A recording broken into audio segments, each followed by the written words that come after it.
Good afternoon, madam.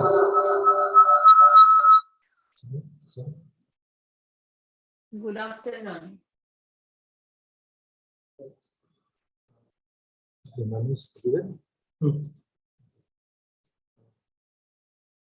Start recording.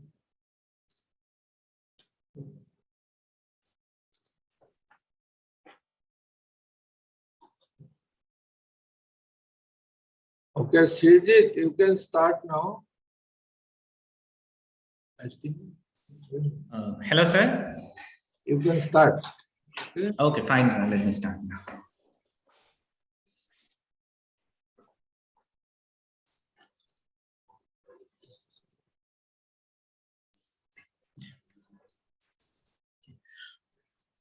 Am I audible? Okay, fine. Yes. Yeah, fine, sir.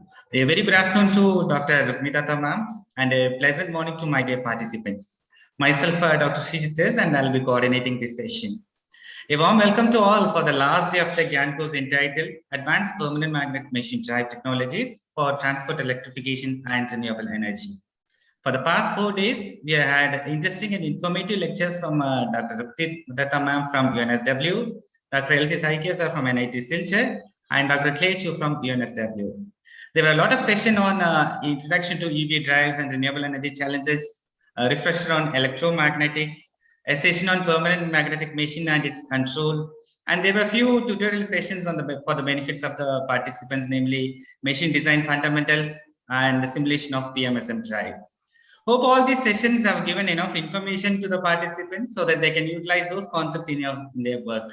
Today, we have another interesting session entitled Design and Performance of PMSM by Dr. Rukmitata ma'am. But before going into the session, let me give a very brief intro about the speaker. Professor Rukmitata ma'am, presently working as an associate professor in the Energy Research System Group, School of Electrical Engineering and Telecommunication at UNSW, Sydney. She is a member of various professional bodies and edited in various prestigious journals like IEEE, Elsewhere, etc. She has published a number of journals, conference papers, books, and book chapters. Ma'am, it's a pleasure to have you with us today. Now, let me request the guest speaker, Dr. Rukmitata ma'am, to take over the session. Please, ma'am. Thank you, Srijit. Yeah. Okay, so can I have the access to share the screen?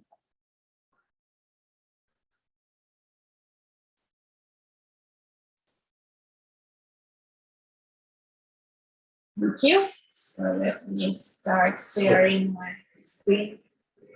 As we were doing for last couple of days, we'll start with our yesterday's quiz results. And we were starting with the first question where we asked you what was the most difficult. And no wonder some of this is design and control. Since this is for some of you, it's the first time introduction to PMSM design and control, and of course you find it difficult. And if you got interested in it, now you know where to start, and you can keep reading about it, learn more about it. Hopefully at some point you will all your confusion about the design control will be addressed. Then we have a few other questions. So first one was about the reference frame theory that we discussed. It's a DQ theory, also sometimes called. The question was whether the three-phase AC machine the control becomes simple when we use reference transformation. And of course it is true, and the majority of you got it correct. Then the second question was about how to set the reference for an ID current in control, FOC control especially, in a surface type PMSM. So many of you see as far MTPA trajectory. It's It's correct, but the MTPA actually for surface type PMSM also means setting the ID current 0. So in fact, my expectation was that the first one should be the correct, but it looks like many of you have considered the second as your correct option. So it is not incorrect completely as well. So I think at least you understood what MTPA means. That's good. Then the next question was about, again, grid-oriented control of PMSM. And the question was, why do we need position information? And actually the answer is because we need to do the decay transformation for that reference frame theory, in which we have a matrix. And in that matrix, we have cos theta, sin theta, etc. And that theta is actually the rotor position in electrical degree. And that's why we need the position information. Okay. So some of you got it correct, but those who thought that it's a feedback to the position control, that's incorrect. Okay. Even if you are not controlling position, that means you have no position control in system in your PMSM drive, you still need the encoder. If you have position control, it will be before the speed control. It would have a position control, and then it would have speed control, then it would have current control. So it's like a nested control system, but not many, at least the application that we discuss doesn't control position. They control, these applications control actually the torque or speed. So for those type of applications, encoder is required for the power transformation. The next question was on, again, IPMSM and that ID current. And it said that in IPMSM, we always have a negative ID current, even when we operate with constant torque. It seems the majority of you have got it correct. So that's good. And the next question is about the speed controller. The speed controller gives us the IQ current for all type of three-phase machine, whether true or false. Majority said it's true, and that's correct. It is for all three-phase machine, that's induction, synchronous, PMSM. IQ current is directly proportional to torque. So IQ current, that's why it becomes the, and then the torque is the speed. To run a motor at a particular speed, you need certain torque. So that torque translates to your IQ current reference. So that's why the reference IQ current comes from the speed controller for at least in FOC driven three-phase AC machines. So most of you got it correct. Then there was another question on that ABC to DC transformation. Why do you want to use it? That was basically the question. So answer is, it makes it actually less complex, because when we apply DC transformation, the current and voltage both becomes time independent, that is DC, and our inductances also becomes position independent. So designing of controllers becomes like a DC motor controller design. So that's why it actually should be less complex. Okay, so it looks like from the look of it that it was split between the group, but correct answer is DQ transformation.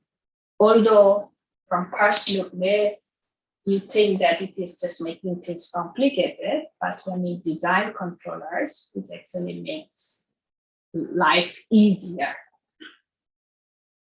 Then there are a few, two, I think, numerical questions, but I guess not many of you have actually tried to do it. Maybe you have done it. Some of you have just randomly selected it. I don't know. So the majority who selected the second answer was incorrect. It's actually the third answer. Similarly, I think for this one as well, not all of you got it correct. It was the third answer for the second numerical question. That was our quiz. Now let's go to our last part of our lecture.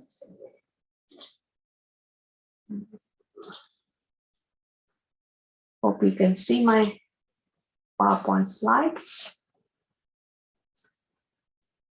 So today we are going to wrap up this talk by looking at mostly first a more advanced control techniques, that is the direct drop control, which is also referred as sensorless drop control. So we'll talk about what it is, and then we will look at what more we can do with finite element analysis in the design process. And then there will be a little talk on what could be the future research directions. Okay. So it's relatively light, today's content. And we will not have a quiz 5. Instead, I'll request you to do a short survey for us at the end of the course to give the feedback so that we can make this course even better and improved when we offer it next time. So that's how we will be concluding the course. We'll have a 2 hours lecture, then a 1.5 hour tutorial, which will continue from yesterday's discussion. And then we will conclude with a survey, short survey. And after that, I think you will have your valedictory ceremony, and you will also be given some certificate by Dr. Silchar. So let's move to the content. After the first part of the lecture's learning goal is that after this, you should be able to at least explain what are the fundamentals of direct control. Okay. We discussed yesterday the field-oriented control. And if you remember, we need this position signal to do our DT transformation. That's the Flux transformation. Without theta, FOC will not work. So we need a very accurate position estimation, a continuous position estimation. Not estimation, sorry, signal, position signal, continuous position signal from the motor to have the FOC control of the motor. So what is this encoder? What is this position sensor? It's actually a mechanical device, okay? And this device, we need to, in fact, install on a motor, okay? It could be in the load side of the motor, or it could be in the back side of the motor, but we have to install it.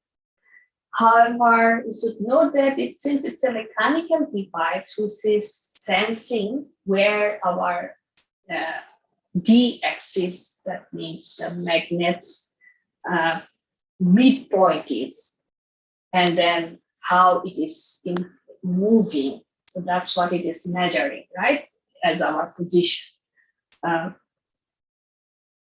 So if it fails, a forcing will fail.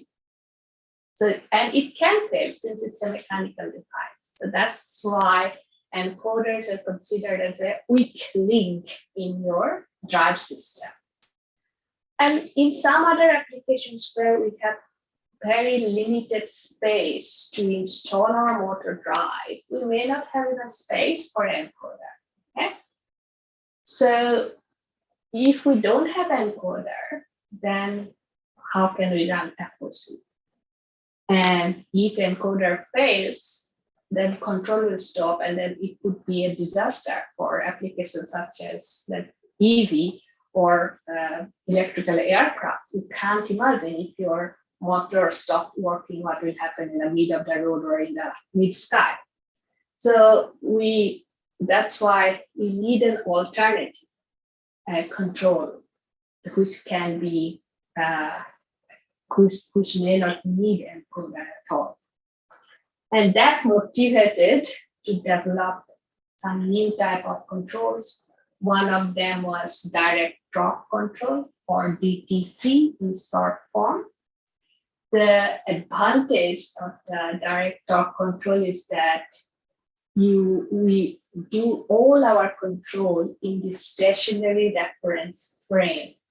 That means instead of Flux transformation, we use Flux transformation. So when you use Flux transformation, in your matrix, the transformation matrix, theta is 0 now all the time, and you get constant numbers. And you don't need to measure in theta continuously. So that means it can be inherently sensorless, mechanical sensorless. And on top of that, in FOC, we control the torque indirectly via the current. But now here in DTC, we control the torque and flux directly. Okay, so that means we can get much better dynamics compared to FOC. We can get even accelerate our motor even faster. We may not in the when first DTC was proposed, the controller that comes or proposed with was the hysteresis controller, not even PI controller. The hysteresis design of hysteresis controller is even easier than PI controller. We don't have to tune it basically. We just have to define a band in which it is going to work. So the control was even simpler. But there is, of course, will be trade-off always. Since we are now controlling torque and flux, and it is need to be a close to feedback control. So we'll need a torque feedback and a flux feedback for the controller. Now let's look at why, how the DTC works. So you still need to sense at least two phase current, IA, IB. And as I said previously, IC can be calculated from IA and IB. And then we apply 3-to-2 transformation. That means 3-phase to 2-phase transformation, or our reference frame transformation. But this is the flux transformation. So we get the stationary current, stationary reference frame current, I alpha and I beta. It also need to sense the DC bus voltage of the inverter, and using that DC bus voltage information and also the reference voltage that's required to produce this torque and flux, it can calculate out what will be the voltage in this stationary reference frame, the alpha V. We could have used voltage sensors here and then use filter and then we could have the voltage PABC here, and we could have done exact same thing like transforming it to Flux transformation and get P alpha B beta. But then putting voltage sensor, putting filters, it is not cost effective. When you can get the exact same information by sensing the voltage, DC bus voltage, which needs only one sensor, why will you put more sensors and filter there? Okay, so that's why the P alpha P beta is actually reconstructed from the PDC, which just not very difficult maths. It can be quite easily done. So once we have P alpha P beta and I alpha I beta information, next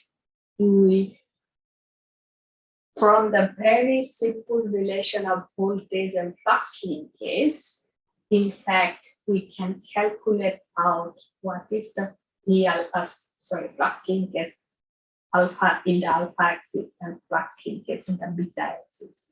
This is the DQ axis, but stationary one. Okay, which we call alpha beta here. So, and you can see it's a quite simple integration. We have P alpha minus the resisted drop in the alpha axis, and you integrate it, and you get the flux linkage. This is actually Faraday's law. We know that d lambda dt is a voltage. So if we integrate the voltage, we should get the flux linkage. That's a very basic concept here. So we get lambda alpha and lambda beta, the flux linkage in alpha beta axis. And we also already have alpha beta current. So using this, we can estimate what is the torque by this equation. And this equation is again same as ID, so DQ torque equation that we have looked at yesterday, but now the quantities are in the stationary frame. So we have flux, lambda alpha flux, and I alpha current. Previously, we have lambda D, lambda Q, IQ, and lambda D and ID. But now these are in alpha beta quantities, that is the stationary quantities. So we get our torque. And since we have already the flux linkage alpha beta, we can also calculate out the magnitude or amplitude of our flux linkage lambda S. So these are our two feedback signals. And in fact, we can also estimate a position if we want here from the flux linkage. Because if we take tan inverse of lambda beta and lambda alpha, it's going to be the position theta. Okay, so we could even estimate position theta. So we have flux, we have torque, torque error and flux error here from our hysteresis controllers. Now, for the inverter, we still need to turn on and off our switches. We have 6 switches. We need to turn on and off them. So how do you now get our PWM signal? So obviously, we cannot have a PWM modulation without having a reference voltage. So instead, what DTC do is they take help of a switching table.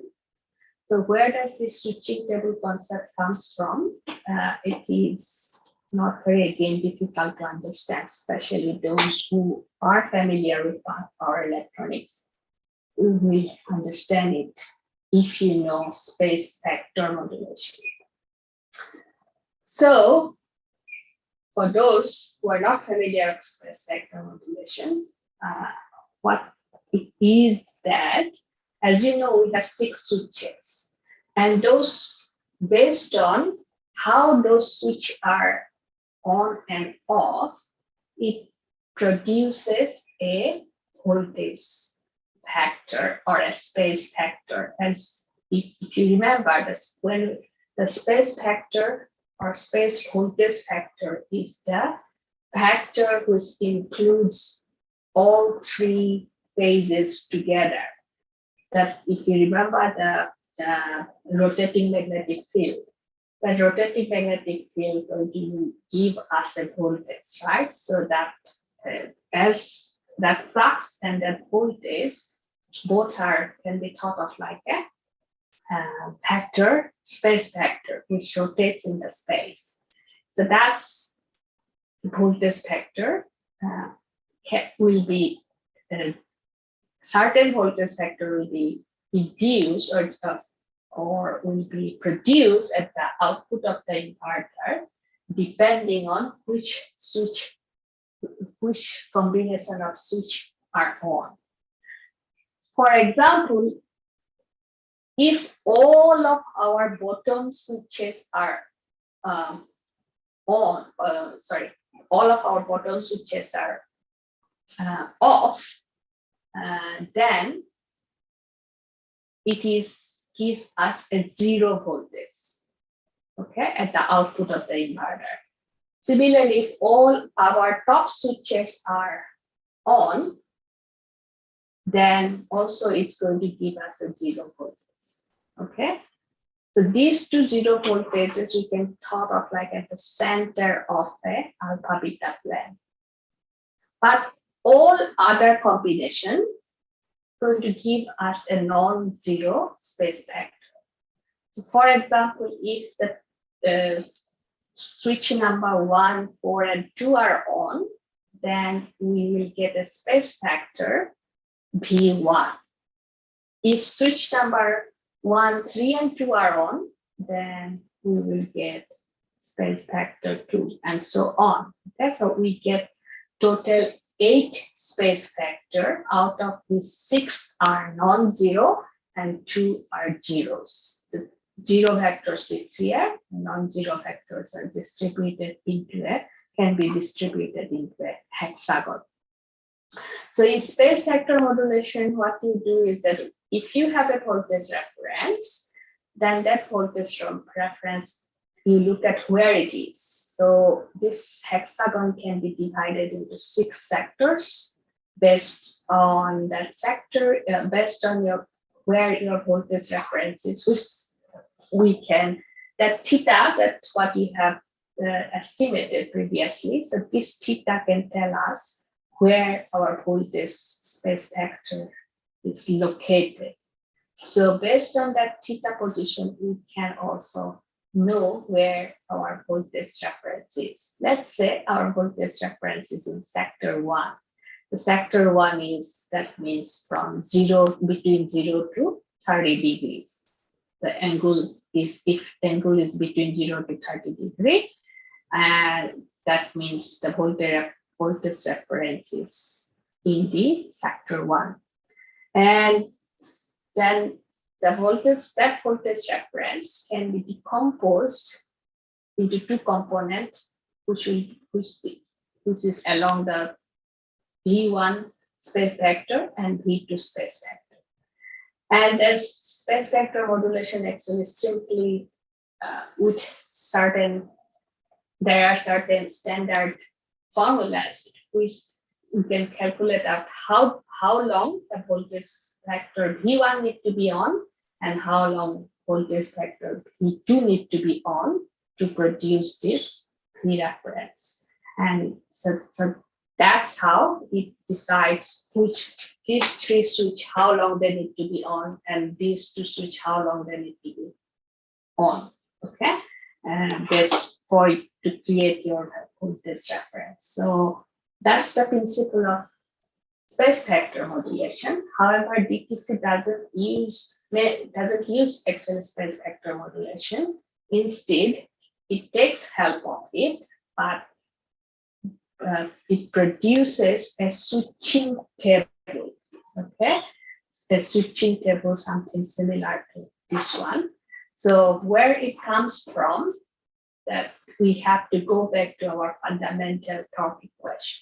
The delta angle, if you remember, which is the torque or load angle. And we know if we want to increase torque, we have to increase this delta.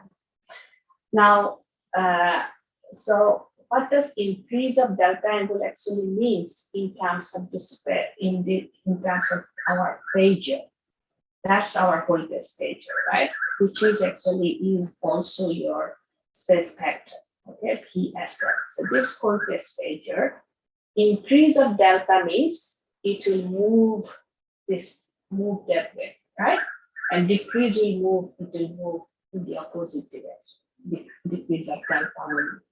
So now let's say I need to increase my torque according to my controller. My controller, hysteresis controller is telling me that I need to increase the torque. If its output is 1, that means we need to increase the torque. We may also need to increase flux, but usually in PMSM, maybe we may not need to increase flux if we are operating in the constant torque region. We only need to change flux if we are doing flux weakening. So we may have flux increase, or we may have flux 0 based on our operation. And within that condition, we may have to increase torque or not to increase torque at all. Torque may remain constant, or maybe we have to reduce torque depending on our load. So this will be determined by our hysteresis controller. So let's say we want to increase torque 1, and our voltage, the reference voltage phasor was in the sector 1. So that's our sector 1, okay? And that's our voltage phasor V1. That's our voltage, voltage space vector V1 and V2. So now if I want to, just for simplification purpose, let's say our voltage reference was same as our P1, okay? Let's say. Then if I want to increase torque, that means I have to move in the anti-clockwise of that space vector, need to move to a certain angle in the anti-clockwise direction. So how can V1 move is that if I apply V2, then the resultant reference will come here. Previously it was sitting here, let's say. Now I want to move to the next position, because that's when the delta will increase. If I move from here to there, delta will increase and my torque will increase. So that means I need to apply V2. So in the switching table, it will look at which sector the reference vector is. Do I need to increase torque? Do I also need to increase flux? If so, these two information comes from your hysteresis controller, and then you go to the switching table and you look at which sector the reference is. That comes from your theta angle, and then we decide whether I need to get V2 or whether I need to get V7 or V6 or whatever. Okay, so if I need V2, then I go back, and then it will turn on this combination of switch S1, S3, and S2 for certain time. So that's how the DTC inverter can be turned on and off without actually using PWM modulation or space vector modulation. It's just the output of that switching table tells which switch need to be turned on and off for how long.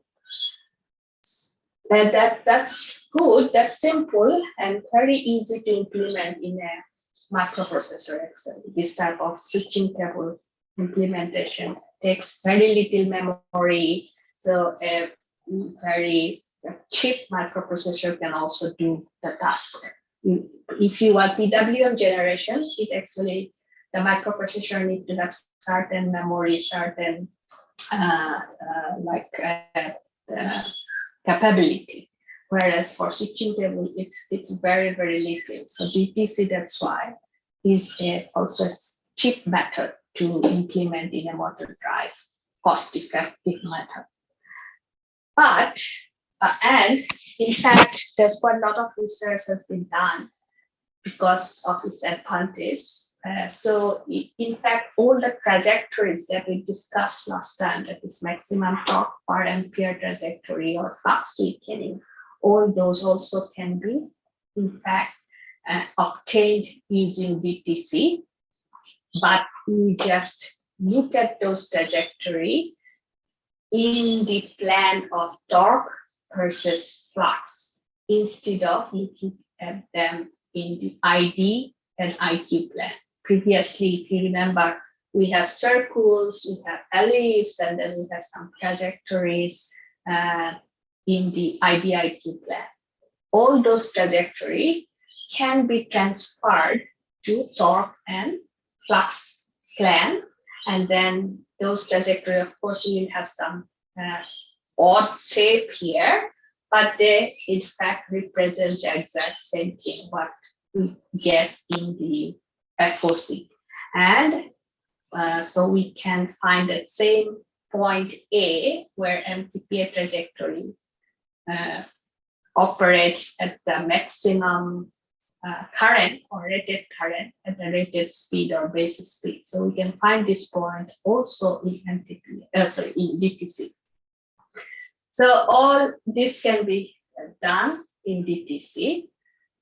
But the main issue with DTC is that, and you can see some experimental work that's done in our lab previously, DTC in IPM-SM has been applied. So you can see constant torque, flux weakening, the trajectory following. This is the flux, that's the speed. So all what was achieved in FOC can be achieved in using DTC. In our lab, actually, there's one very senior professor. This is Professor Rahman. He has pioneered some of these techniques for IPM-SM machine. And these are results from his past PhD student. These are achieved in the late 90s. And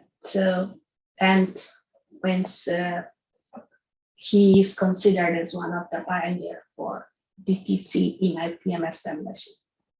But of course, as I was saying, there are issues with DTC. So if you compare the performance of DTC and FOC, the good thing is that it's very, acceleration could be made very fast. Okay, as I said, dynamic is good. But the torque becomes quite ripply, as you can see. Here you can see better. The dark black line is the torque of a same IPM-SM machine achieved with FOC, and the lighter lines are achieved with DTC. And you can see that ripple in the torque is much higher. Similarly, it actually also gets high ripple in the flux. And it is, as you know, we are not using PWM modulation or SVM technique. So switching frequency of your inverter can vary. So if you have operate your inverter with variable switching frequency during motor operation, it could be not considered not optimum, because inverter losses depends on switching frequency. So if you're not operating it with the switching frequency that can keep the inverter loss minimum, which means you are not operating your drive with maximum efficiency of the drive system, because you are not controlling the loss of your inverter anymore, or you don't have control over the loss of your switching loss of your inverter. So that's one of the issue with DTC. The other issue is the high ripple in the torque and flux. And the third issue is that, as you know, we are estimating theta now. We don't have an encoder. We are estimating theta. So this theta is coming from our flux linkage estimation, and flux linkage are being estimated from the voltage. And this voltage is actually relates to your back EMF, and of course to the inductive drop, that ID XD and IQ XQ, reactance XD and XQ. And they all are speed dependent or frequency electrical speed dependent, which means the frequency dependent. So when we operate the motor at a very low speed, this frequency, electrical frequency or electrical speed, also going to be very, very low or very small. So when you have a very small voltage here, your flux linkages are very small. And then when you are trying to estimate the theta, you may not get accurate theta information. So your position estimation becomes quite erroneous at low speed. So DTC usually cannot operate with very low speed and or even close to zero speed. Okay, it's always a problem. It's not just problem of DTC, any sensorless control, because in F4C also we can eliminate the encoder and use some position estimation techniques similar to these ones. Even in that case also, if we do not have encoder in FOC, near zero speed, it will not work properly. So that problem is present in DTC. Since DTC don't need encoder. So that position estimation near zero speed or operation near zero speed or low speed is a problem for DTC. High flux torque ripple is a problem. And it is also the switching frequency cannot be kept at the optimum value in the inverter. Some of these issues has been resolved in the recent times. A lot of work has been done in our research group actually. One of them is the use of PI controllers instead of hysteresis controllers in the scheme. And then instead of having switching table, it was proposed that we can actually use space spectral modulation. We don't have to have a switching table. So that reduced when we use PI controllers, it has reduced the ripples significantly in the torque and flux. Switching frequency no longer need to be kept varying, because in SPM we can fix the switching frequency. But the position problem still remains in this type of schemes. That position estimation at low speed still exists. So to overcome that problem, there is proposal to use more advanced estimation techniques such as observers, sliding mode observers, and also at very low speed or at near zero speed, the position estimation can be done by using a different technique known as high frequency injection method. I will not elaborate it because we don't have much time, but if you're interested, you can find the information about it in the literature. So for position estimation, more advanced techniques are coming, observer-based techniques, and that switching high frequency injection technique, and there are many more, okay? So that's some of the advanced control techniques. However, we have to keep in mind that in all these control techniques, some of the key component we must determine before we can apply these controls. So those key components are the parameters, machine model parameters. We must know what is the flux linkage of the permanent magnet lambda P1. What are the G and Q axis inductance of the machine? These three are called the key parameters. And you have seen yesterday, we can estimate LDLQ in the finite element. We can in fact find lambda PM also from finite element. But then when you have a motor bought, you do not have its finite element model. Okay, when you have, let's say you bought the motor off the shelf from somewhere, and they do not provide you with the geometry, what's inside the motor. So you cannot build a finite element and model of a motor that bought from the market. So in that case, but if you want to control it with you're developing some control. Some of you, I think previously one of you mentioned, what about use of hardware in loop? So maybe some of you are working on designing inverters for motors. You bought a motor to test your inverter, or you may be developing new control algorithms for the motors, and you have the inverter and a motor. But to apply your control techniques, you need to know these parameters. So how do we then get these parameters from the motors that's already built or the motor that you buy from the market? Then you have to do tests. So there are a couple of tests which can be done to find the LD and LQ parameters. One of them is known as AC standstill test.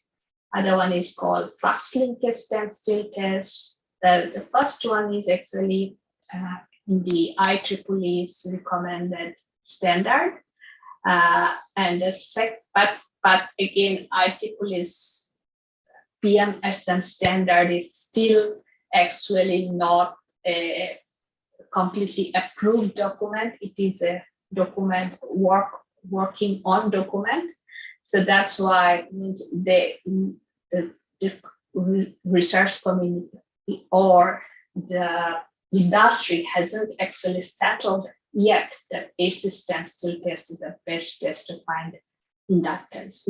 We cannot claim that yet, but it's a good one to measure the inductances. It actually measure your self and visual inductance in this method, and then you just calculate LD and LQ from self and visual inductance by doing. For your analysis of this waveform, you can find your DC component and second harmonic, and then by just using the equations, you calculate the inductance. And we can do this test for different current so that we can see whether our inductance are pairing with current or not. In this particular motor, you can see the LD and LQ, both are nearly constant with current. But nowadays, many PMSM motors are being designed aggressively. So there are sometimes quite high saturation in the motor. Maybe you remember from the EPI animation of yesterday's tutorial that how the saturation in a Toyota Prius IPMSM motor. You may notice that there are high saturation points. So if you have saturation in the core, then inductance can vary.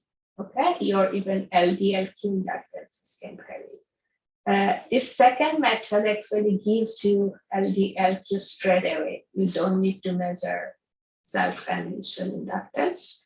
And this method, we can find how LDLQ are varying with current. So a test these results are shown for a different motor, not the same motor. Okay, it's a different motor. And in this motor, you can see how the LQ is actually reducing with your current. And LD is also not as constant as it was in this particular machine. So this is quite common, in fact, in IPM. Now the designed IPMSMs, the LQ inductance is affected by magnetic saturation. That's why it reduces as the current increases. LD could be thought of nearly constant, but LQ often changes with current. But remember, in our FOC or DTC, in all our calculation, we just considered our parameters to be constant. So that means we are not getting, we may not be getting the accurate model of our motor when we are designing the controllers, because in reality, maybe our inductance is changing with current. So that there could be parameter uncertainty in your model. So you may not be able to get the optimum performance that you have theoretically expected from the motor. So be aware of it when you design motors, especially design controllers, that your motor model could suffer from variation of parameters. They may not be constant as we were expect it to be in theory. There's a lot of research on how to include parameter uncertainty in the control itself. Okay. And there are other more advanced controls are there, such as the model predictive control, model free control, deadbeat control. These are more advanced control techniques which can also be used in the PMSM drive. And they could be also made sensorless like DTC. Okay. So one of the, if the application requires sensorless control, then DTC could be a good option. However, we have to be aware of that it cannot work at low speed. It could give us high torque report. It could also, if we use the basic DTC, then that with switching table, then even our switching frequency of inverter can vary. Okay. So that, I think, brings us to the end of our first section. So let's take 5 minutes break. Is that okay? Hello. Okay, madam. Okay, sir. Fine. And if you have any question for the control part, please use the chat window, and then I'll try to answer after the break.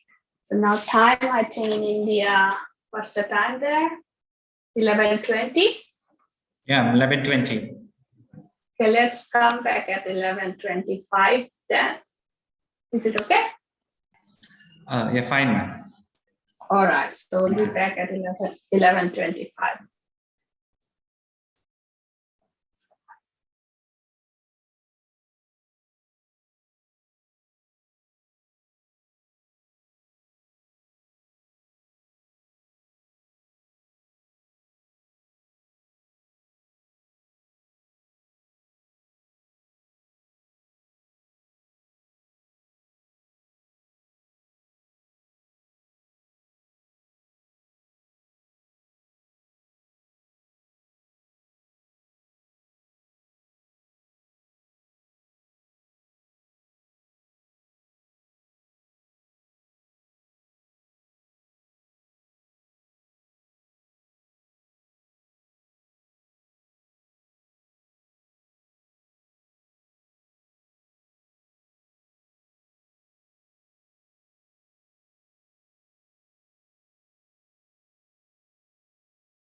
Could we start?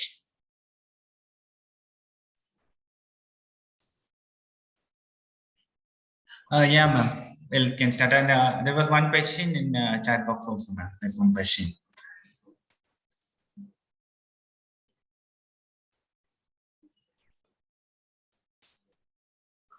Okay, so we have a question here from Amit, I think. Yeah. We can start by answering the question. So first, the question was, if you use a very low power machine, such as 2 horsepower, magnetic flux linkage would be high or low. So actually, for a low power motor, the magnetic flux linkage lambda PM value is still quite comparable to the even of a high power machine. Its only difference will be in the current. So in a low power machine, you will have a very low current, and probably also provided your voltage is same. Okay, if your voltage, it actually the flux linkage will depend on what's your rated voltage. If your motor is rated for same 450 volt or 3-phase supply, then it should have the same flux, make the flux linkage as a high power machine of same voltage rating.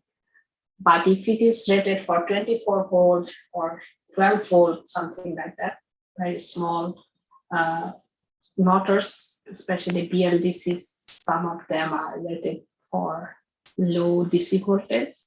Then maybe may have low magnetic flux linkage compared to a high power. So you have to actually look at what's the voltage rating, and that will tell you whether your magnetic flux linkage is going to be what you were expecting from it. Okay.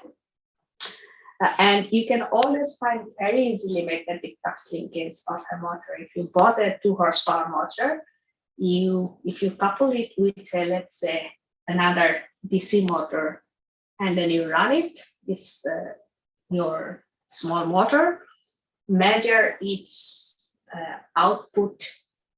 You can measure the voltage at its terminal using oscilloscope. And that voltage is actually your back EMF, okay? Because you are not loaded. It's your stator windings are not connected to anything. It's open, and you are just turning the magnets by a motor coupled to it, okay? So it's like it's behaving like a generator actually, but unloaded generator. So at the output, we will get the back EMF, and you can measure it with oscilloscope.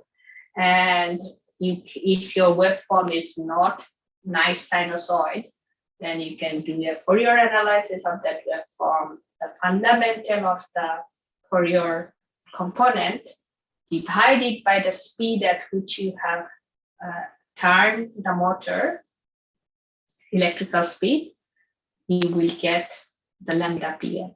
So measurement of lambda PM easiest. The inductance will be a little bit more difficult, but lambda PM can be measured very easily.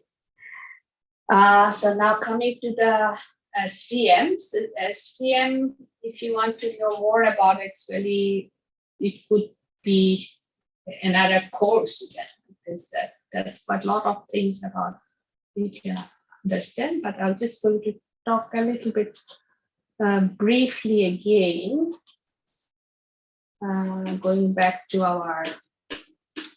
I like this figure. So let's say in the, it is a DTFC, let's say, okay, here, DTFC. So you got P alpha, P beta, right?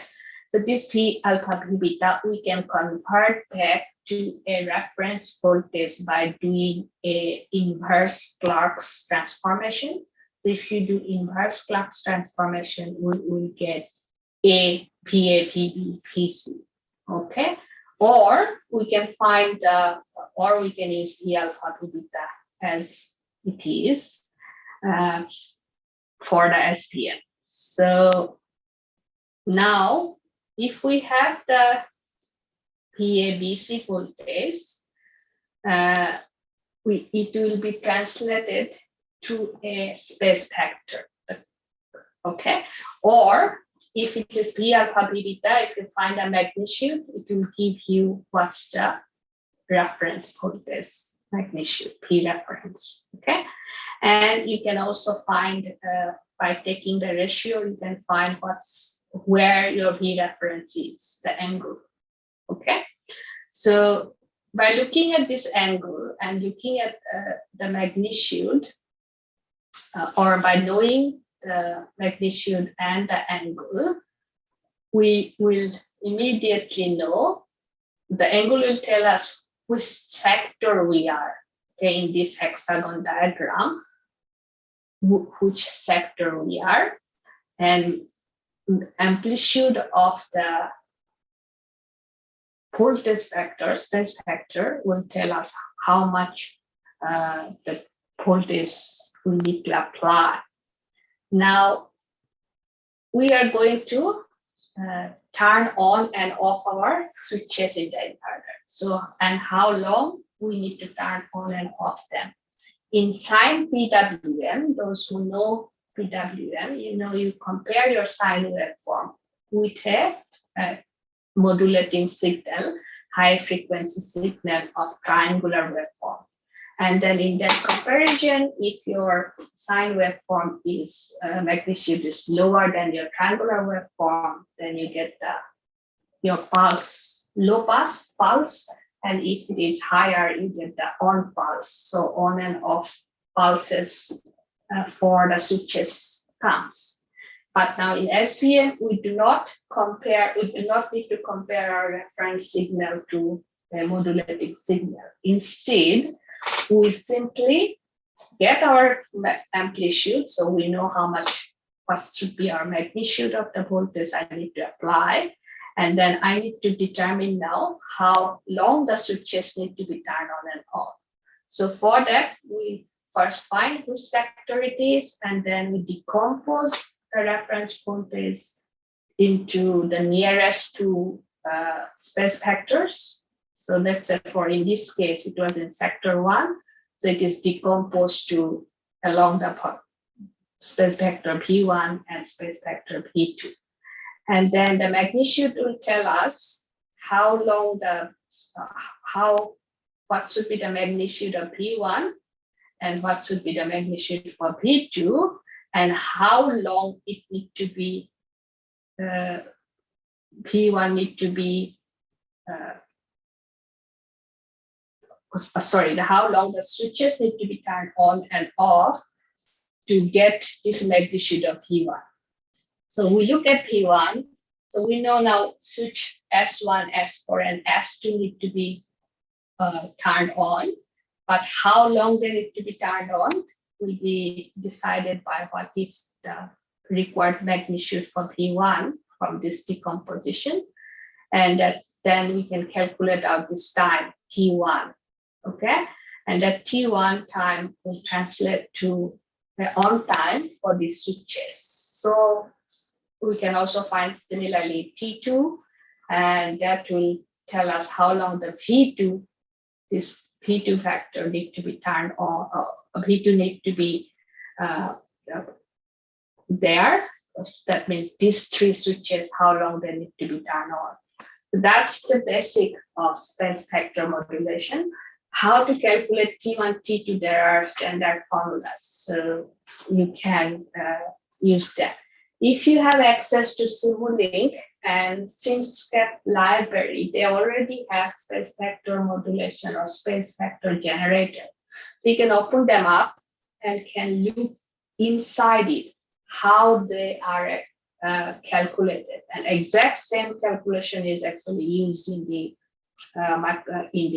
commercial SPM generators, or you can write your own codes using that same equations. Okay, so it is an alternative to sine PWM SPM techniques, and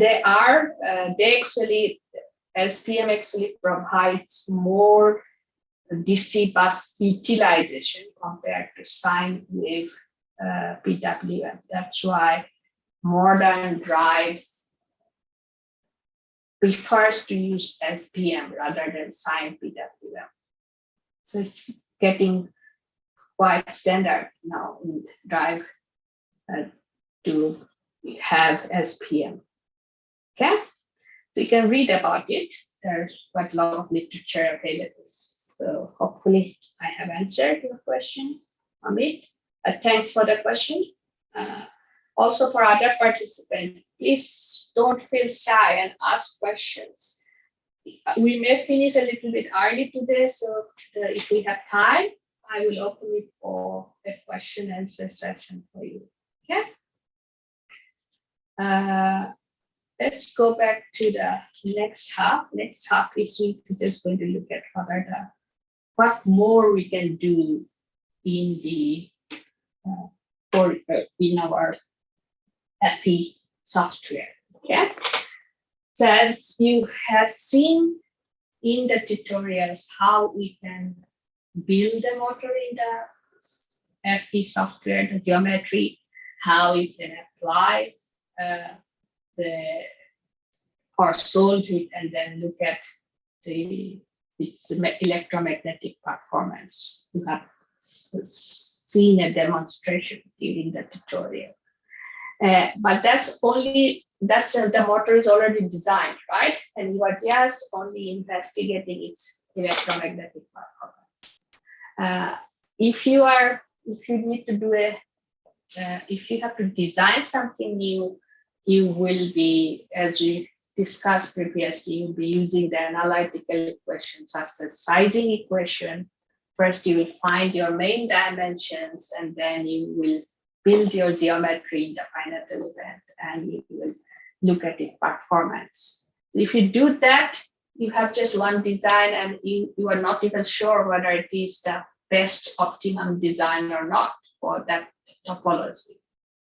And if you want to design your motor for emerging applications such as wind generation, EV, or even electric aircraft, your applications has very high demand.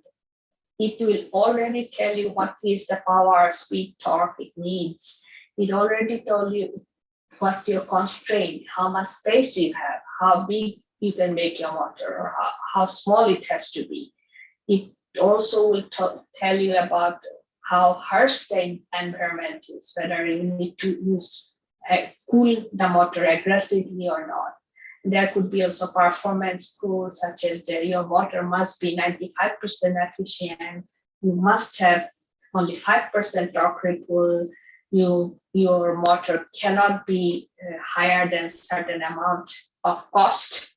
So as if you recall in our lecture 1, I have shown you some specifications that was developed by US Energy Department for EV motors. So that sort of a specification you will get from any other applications as well. So that means if we design using our sizing equation and put something in the FE, we cannot be sure that the motor that will come out will meet all those requirements. So what should we do then?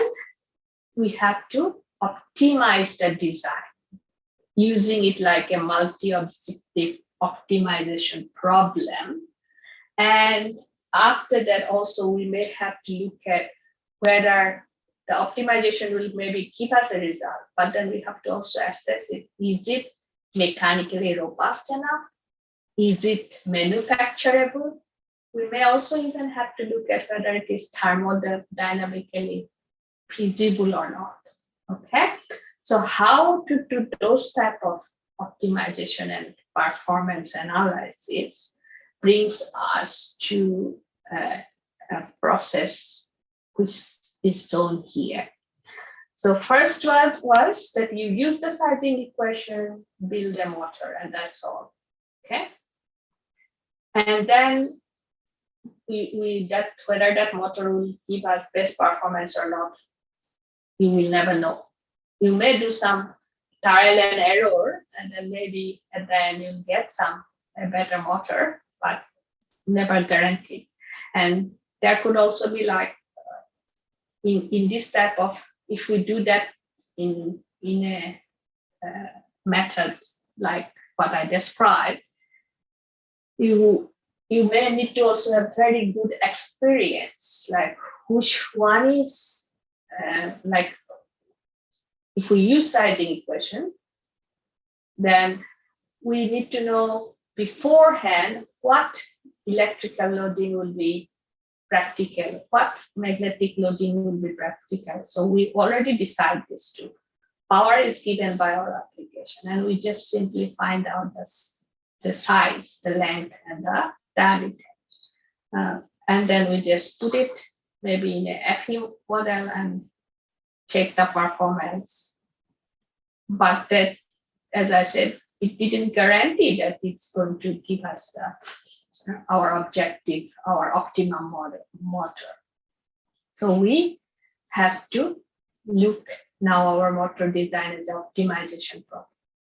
The optimization again problem can be, we can use some very simple deterministic algorithm, and then we may be able to find an optimum motor.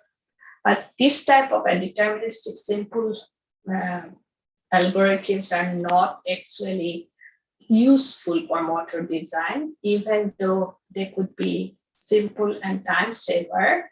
But there's more than likely that we will stuck in a local optimum design. We may never be able to actually know that there could exist a better, much better design in the same design space, such as a global optimum or best source design. We will never know from deterministic algorithm. The next, then what could we do? We could look for stochastic algorithms such as genetic algorithm, particle swarm, and many others. But genetic algorithm and particle swarm has been used in motor design and found to be quite useful or quite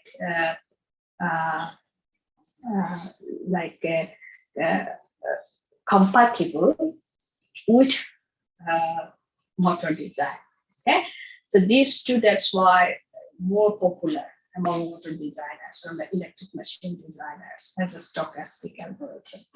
And in this type of optimization, it's obviously very time consuming. It could be very time consuming, but it guarantees that you find the global optimum design.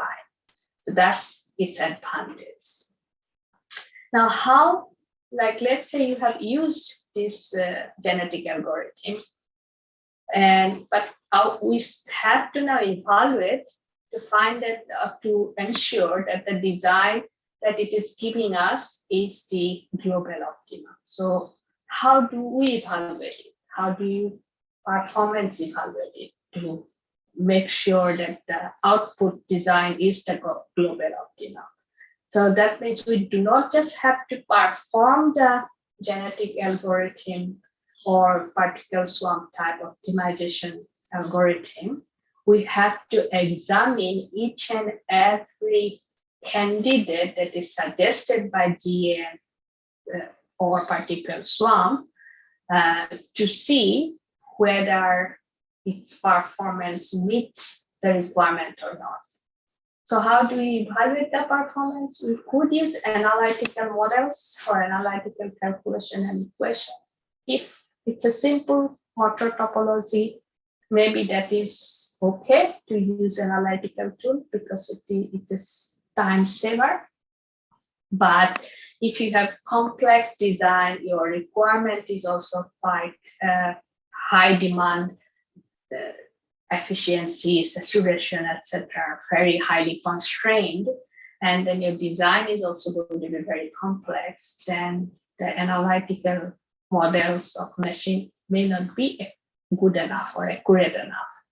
Then we have to rely on finite elements. So we have to analyze performance of each candidate coming out from our optimization via finite element. It is usually quite accurate, but it takes time, and it also needs quite like the computing resource need to be good enough. You may be seeing in the FE that if you have tried the student version, you cannot run them if you do not have enough memory in the computer for those simple calculations. Now you imagine doing much higher performance analysis of hundreds of motors at the same time when you do optimization. So obviously computing effort is much, much higher if we use FE. So you can see here an example how this multi-objective design optimization can be done in finite elements. That's kind of a flow chart, as you can see. So first you, in the initialization step, you build a FEA model, as you have seen in the tutorial, but in that model, you make some of your geometry parametric. So what does parametric geometry means? Then you allow the dimension of certain parameters of your motor to vary within a range. Okay, so you decide those things, and then those parameters are going to be your design variable. And then you also decide what is your objective and what are your constraints. Okay, what do you want to achieve out of this motor, and what you must limit. Okay, some things you cannot. Some of the constraints comes from the performance. Some other constraints come from the manufacturability. So you first those are decided. Then you may have a first base design done, and from there you may generate your first generation of the candidates, okay, for applying a genetic algorithm. And then in that first generation, you look at the various performances. This can vary, all right? This is an example of it. This is so in our case, we were looking at efficiency, we're looking at constant power speed range, torque ripple, mechanical robustness, power factor, etc., etc. So these are our objectives and constraints, performance objective and performance constraints. So that can be defined as a cost function for an optimization algorithm such as genetic algorithm. So this then goes to your genetic algorithm, where they will compare the objective and constraint among the various candidates, and then how they will then sort out using a non-dominated sorting algorithm, and then that will become your second generation candidate. And then they will look whether second generation candidate, all of them, did they satisfy all our objective or not? If they have, then that can be stored in as a feasible or possible candidate. Those candidates who didn't, they will go back and then this will be again done, the same process, and then the third generation will come, and so on. So it can repeat again and again. And at the end, the candidates who are satisfying of our objective will be stored. And we can, for example, here, the candidates which gives high efficiency. So here candidate means, each candidate means a design, okay?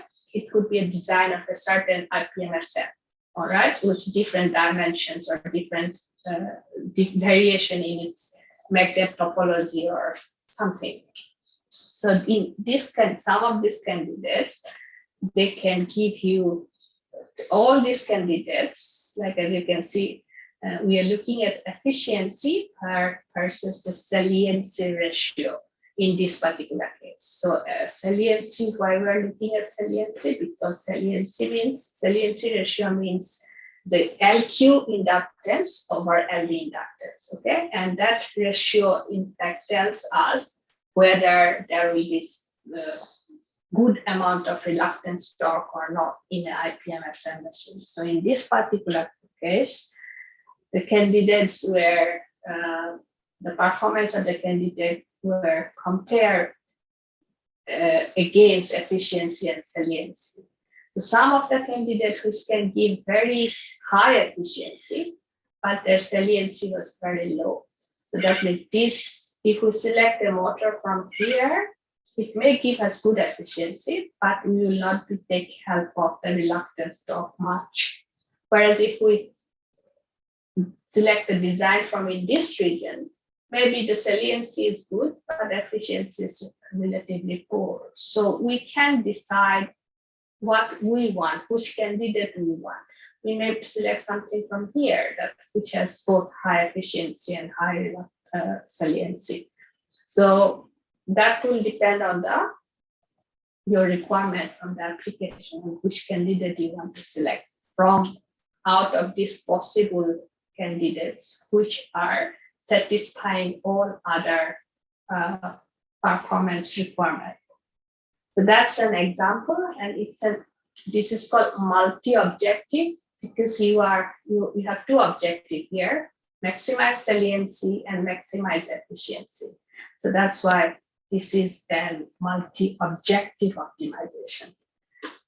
And you can see how such multi-objective optimization in FEA can change the geometry of the, so how it is changing the magnet geometry during optimization. So it has started with a P-shaped magnet motor, but it ended up with having a spoke type magnet motor as it was optimizing and finding which one will be the best. Okay, whether spoke type will be best or whether V type will be best. That was, again, it's an example only. Okay, you could do many different things. So this is only an example where the V-shape and spoke shapes were kind of investigated, which one will give the best optimized performance.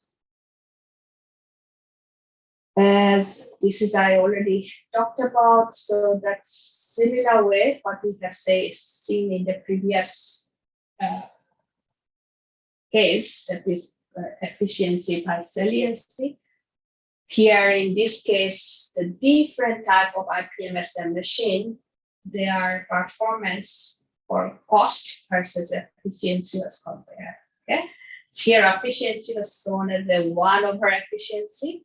So that's why you're seeing the value greater than 1. So 1.1 actually means 90% efficiency. Okay, because it's 1 over 90%. 1.1 means.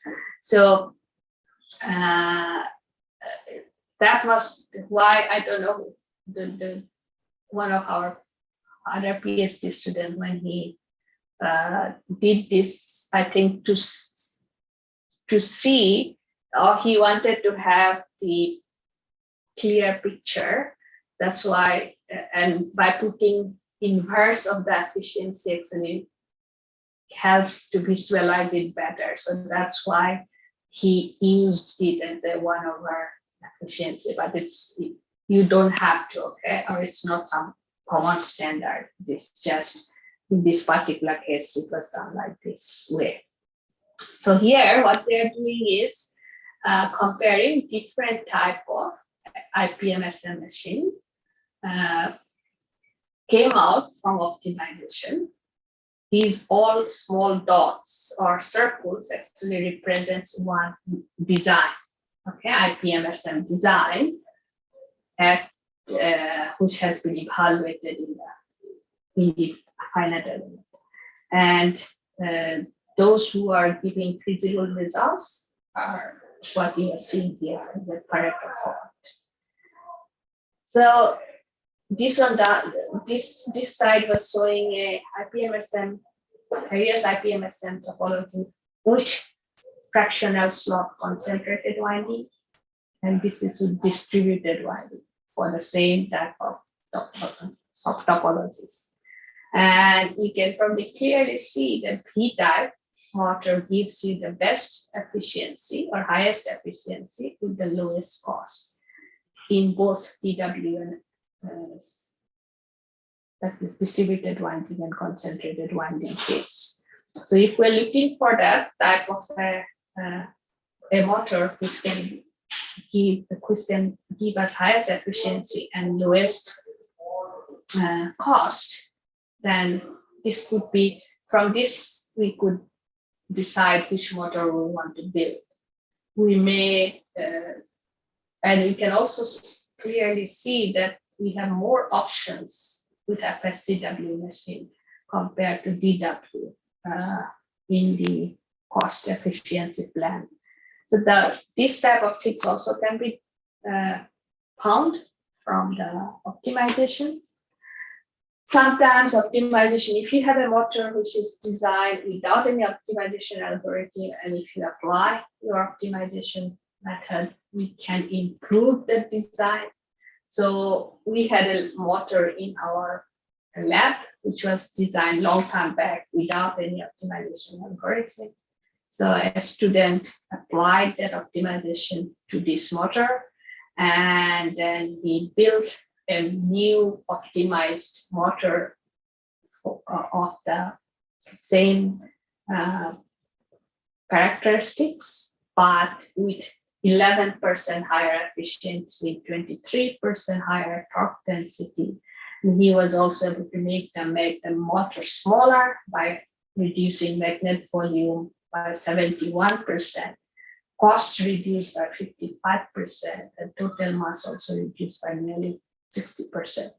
This all was that he was able to achieve by using an optimization technique or optimization algorithm, and then finding a design which is much better than the original one.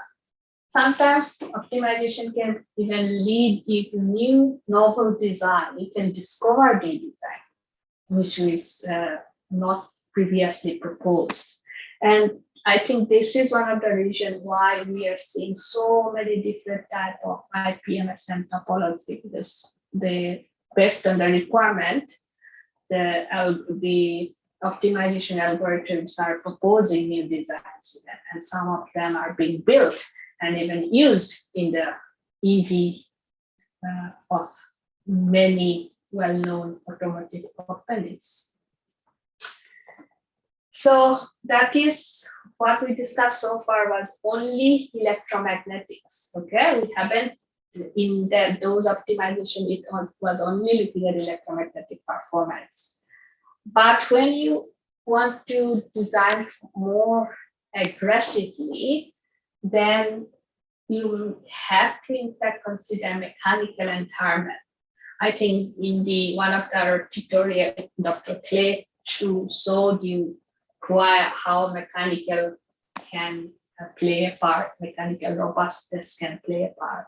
Especially if you're designing high-speed motors, the mechanical becomes a very important aspect. Okay, it's not just electromagnetics. You have to look at the mechanical aspects, and you also have to look at the thermal aspect.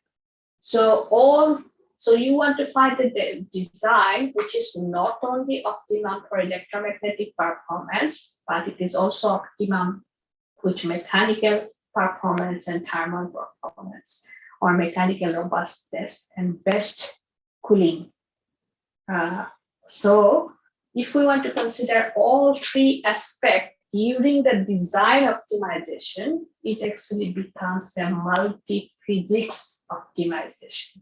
Okay, so a multi-physics optimization process is somewhat similar to what we have discussed previously. You still have performance criteria, objective, and constraints, but now you also include constraints from mechanical parts or thermal parts. Okay, and then we do optimization, same way as we did, but now we have to check when we are selecting material winding or motor configuration or geometry, we consider deep consideration to not just electromagnetics, but also thermal and mechanical. So here you can see a process, the multiphysics optimization process. This part is pretty similar as what we have seen previously, same evaluation function of FEA, but now we will have not just electromagnetic evaluation, we are also evaluating mechanical performance. We could even have a thermal here, okay? In this was, we did not include thermal because that makes it the process even more longer. The optimization takes even longer. So, and we were not actually trying to find a optimum thermal performance for this particular motors, but we wanted to find optimum mechanical and electromagnetic performance since this was a high speed motor. So we did it for using electromagnetic and mechanical optimization or multiphysics optimization. And then at the end, once we have the motor done or found the best candidates, later we did the thermal analysis of those best candidates, okay? We didn't look at the thermal performance during optimization. But this, as I said, takes a long time and very high computational power as well. Although it can be done with good workstations, you don't need supercomputer, but still it takes quite a long time. It could take days to run these optimizations. So that's why there is also push to how to reduce this computation time and computational resources. So that there are some proposals to make take help of the symmetry of our waveforms in the FE. So as you know, in FE, we already only look at one pole. So that reduces some computation, but we can reduce it even further because often our waveforms, the flux linkage waveform or our current waveform or voltage waveforms, they are sinusoidal. And sinusoidal waveforms, like it is quite symmetric in the, if you look at the cycles. So why do the full cycle of one sinusoid? Why not just look at a couple of points and then we just extrapolate the result to the full cycle? That has been proposed, and that is known as computationally efficient FE techniques. So this reduces at least some time in the optimization. The other one is we can couple our FE models with very accurate analytical models. So that Dr. Su was actually working on finding very accurate mechanical models that can be coupled to mechanical optimizations. So he did a lot of work on that, and we were able to find accurate mechanical model that can be coupled to finite elements. So when you do this coupling and then connect the FE to optimization, usually Python is a good language to interface FE software with the optimization algorithm, which can be written in Python, or it can be even, you can also use MATLAB, and MATLAB and FE can be coupled again using a Python interface. So that we at our university have developed some of those things. And then when this is done, the multiphysics optimization, we found or we designed a very high-speed motor. I think I might have mentioned about it previously. And this high-speed motor can go up to 100,000 RPM, and it's 5 kilowatt, but you can see the size. It's only the size of a ball pen. So it is because it's high speed, we can reduce the size so tiny. And you can even compare that motor with a direct drive PMSM motor that we have in our lab. So this is, both of them are of similar power. Both of them are about 4 or 5 kilowatt motor, but the high speed motor is so tiny, as you can see, compared to a 4 kilowatt low speed hydro machine. Okay, and you can, this is in our lab, but you can see some example of in other world laboratories where people were trying to reduce the size of motor. So this is actually from Siemens, and they were designing a motor of 250 kilowatt, this tiny motor, as you can see. They were developing for, as far as I understand, electric aircraft. And you can compare this motor with a conventional motor of same power rating. This is how big this is, the conventional 260 kilowatt motor, compared to the one that is designed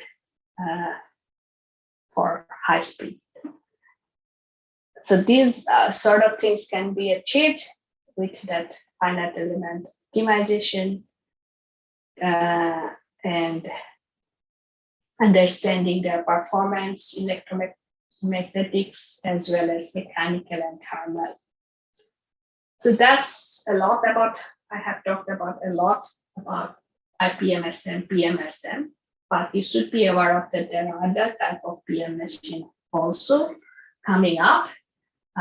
We have briefly mentioned about axial flux PM machine. So axial flux PM machines could have more than one stator or rotor. Here you are seeing a one axial flux machine that we worked at UNSW for a very, that application wanted a very small, thin motor. So that's why it was an axial flux machine, again designed using finite element. And the interesting thing about this machine was that the stator, this is the stator, this was actually printed on a circuit board. Okay, so it's a printed stator axial flux machine. But there are also large axial flux machines possible. And the good thing with axial flux machine is that you can make it very thin. It's like a pancake. Okay, so that's why the application where you need the thin, you have very thin space or small space to fit in motor. Sometimes axial flux machines are excellent choice. And usually axial flux machine mostly are surface type PM machine. Then there are also proposals for, not from our group, but from all other part of world, a motor known as flux modulating PM machine. So in these motors also it can have more than 2 rotors, and they are designed in such a way that the pole numbers of stator and pole number of the rotor, or the flux of stator and flux of rotor, then the flux linkage modulate each other and can make the rotor rotate at a desired speed, which is could be like if you have two rotors, one could be rotated at one speed and the other one at a different speed. So it's kind of like a magnetic gear. Okay. So this type of machine has been proposed for wind generation as well as EV.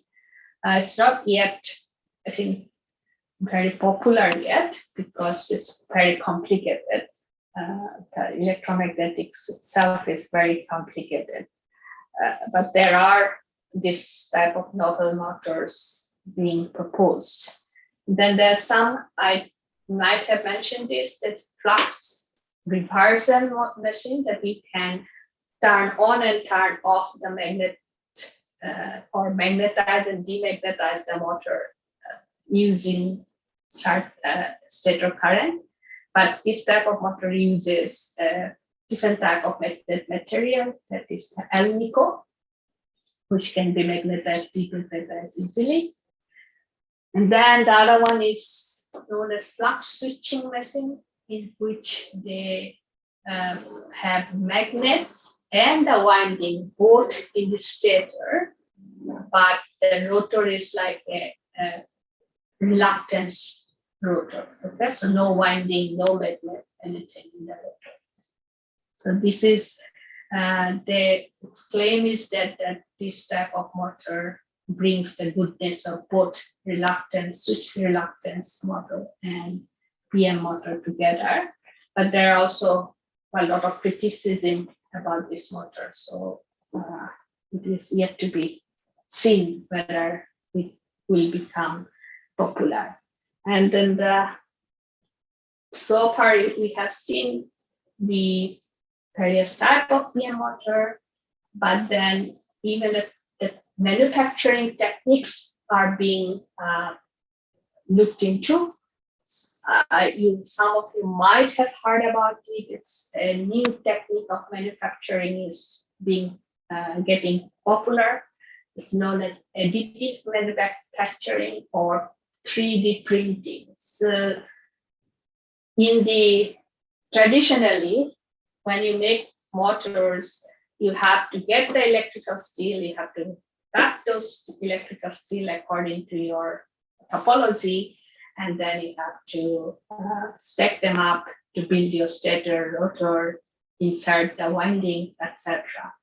But in this type of techniques, what you do is actually you have your CAD drawing done, and then you put it into a printer, and the whole machine print comes out printed. Okay, so that's the idea of 3D printed machine. But so far, they haven't able to print a full machine like that yet, full electric machine like that. But they were able to print parts, like they were able to print the magnets or the stators or the rotors or even the bearings. Okay, so that's a research area where people are investigating how the additive manufacturing or 3D printing and this multi-object multiphysics optimization can be bring together, and you get in the output not just the design but already built motor. That will be wonderful if we have that in some days in the future. So I think that brings me to the end of our lectures for today. So in this summary of today's, what we can see that design targets are continuously becoming very application oriented, and the requirements are also becoming very stringent. So that multi-physics optimization, multi-objective optimization, etc., are becoming quite common. Sometimes the advanced optimization technique can lead you to novel design. Okay, I think that's all. from my side. Now I will open it for any question answer, any questions you have for me. I have talked a lot, but Yes, madam. but I hardly heard the voice of our participants, so I love to hear something from them. Questions either via mic or via chat. Respected madam, I am Alok Ranjan, Yes, and I am working on the topic of DFIG under Dr. L.C. Sekia, and several times come in mind one questions. As you discussed in first lectures, in permanent magnet synchronous machine, 80% of the cost out of 100 is used for generator as well as converter. On that, 40% for converter. But when we use DFIG, we will use partial converter rating. That is the 1/3 of the converter rating. So when we talk about reduce the price of converter, in futures can permanent magnet synchronous machine replaced by DFIG? The DFIG's main issue is that you have to have your gear. DFIG is not proposed for direct drive operation, right? So that's if you want to, if wind energy moves towards direct drive, then DFIG will need to find ways how you can control it, or how can we operate it without gear. Okay, so if that can be done, then DFIG could be comparable or could be as alternative. Maybe not in terms of efficiency, but again, efficiency is like if you go to the very high power, that is like 5 megawatt, 6 megawatt, etc., like as high as that power level, then in fact efficiency of DFIG and the efficiency of a PMSC is quite comparable.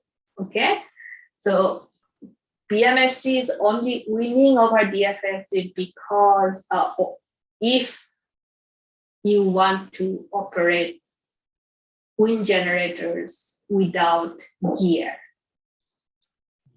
Madam, actually one question is that nowadays the DFIG is also used for low rating, not more than 5 megawatt or something.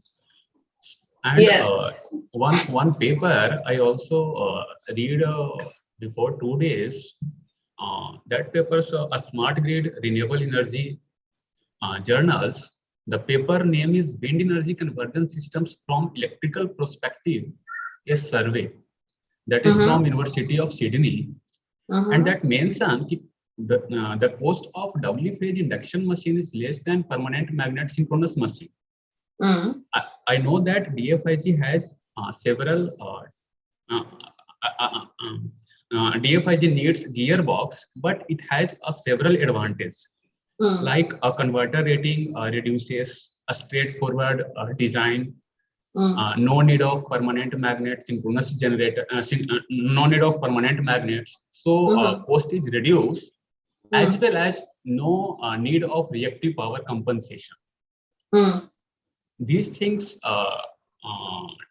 make a DFIG better than a permanent magnet synchronous machine, if I am not wrong. They are, as I said, in high power, in terms of efficiency, they are not. Okay, if you look at efficiency at low power, if you're looking at a DFIG of 50 kilowatt, then the efficiency of a 50 kilowatt DFIG will be lower than efficiency of PMSC, because obvious reason, right? DFIG is nothing but an induction machine. So yes, you will have rotor losses, right? Yes, ma'am. along with your stator. So PMSM or PMSC doesn't have rotor losses. So that's how it wins over the efficiency. And it also its size is also smaller if you compare in the size wise. But when you go to high power, it's like megawatt, as I said, 2 megawatt, 5 megawatt level, then the efficiency of induction machine and PMSM machine becomes quite similar. So then DFIG should be also equally desirable, provided you are happy to bear the cost of bearings. Not bearings, the gearbox. Gearbox. Yes. Yes. So the problem with gearbox is that why the wind energy wants to go away from gearbox is that because gearbox are like their lifespan is lower than your wind turbine as well as your generator. So DFIG can last long, turbine can last long, but the gearbox will fail. So they will need to change it every 5 years, whereas your generator may be lasted for 20 years or 30 years, or turbine may last 20 years. But then, so that if you add up the gearbox cost and the maintenance, then actually the cost of DFIG, that what you are saying that it is cheaper, that advantage goes away. Okay, and because of that, in recent years, the wind energy want to move towards the direct drive technology. Okay. Yes, ma'am. So that's the reason. But it's the Yes, madam. Yes, ma'am. yes. Oops. Okay. Thank you, madam, for a nice presentations from very low level to high level for a beginner. And I also included in that, I'm a MTech scholar. And we will also learn a lot of things from this 5 days program through GIAN IIT Kharagpur. Is also a contribute to the student also. And in the last, very much thank you, madam.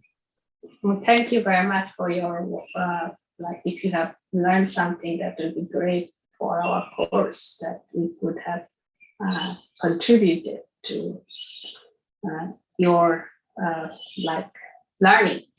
That would be great. Anything else from anyone else?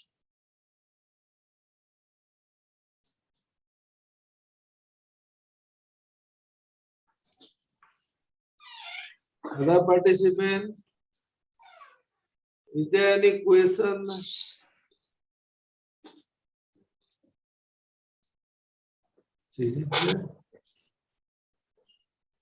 Dear participant, please turn off your camera to take a snapshot. Okay, so let me stop sharing so that we can. Okay. You make it host.